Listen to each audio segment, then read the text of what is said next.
ఆయా సందర్భాలలో దేవుని బిడ్డలు శాపము ఆశీర్వాదంగా మారుతుందా అనేటువంటి ఒక సందేహాన్ని వెళ్ళబుచ్చుతుంటారు. తమ జీవితంలో శాపం ఉన్నట్టుగా, తరతరాలుగా శాపం ఉన్నట్టుగా ఈ శాపం ఆశీర్వాదంగా మారుతుందా, ఎలా మారుతుంది, ఎన్నో అనుమానాలు కదా.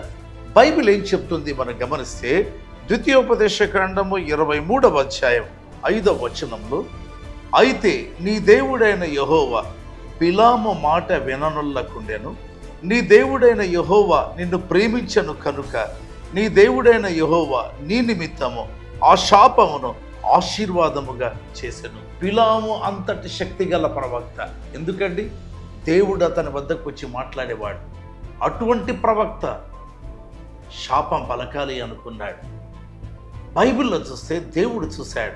ఆ ప్రవక్త ప్రార్థన కోరిక వినకుండా దేవుడు తన ప్రజలను ప్రేమిస్తున్నాడు కాబట్టి బైబిల్ చెప్తుంది, ప్రేమించుచుండన కనుక ఆ ప్రవక్త శాపమును ఆశీర్వాదంగా మార్చాడు. ప్రవక్తల శాపములే ఆశీర్వాదంగా మారుతాయి. దేవుడు నిన్ను ప్రేమిస్తూ ఉంటే రక్షణ పొందిన బిడ్డగా పరిశుద్ధ జీవితం జీవిస్తూ వాక్యమును పట్టుకొని జీవించు. ఏ శాపము నిలబడదు, శాపము ఆశీర్వాదంగా మారుతుంది. దేవుడు దీవించుగాక. ఆమేన్.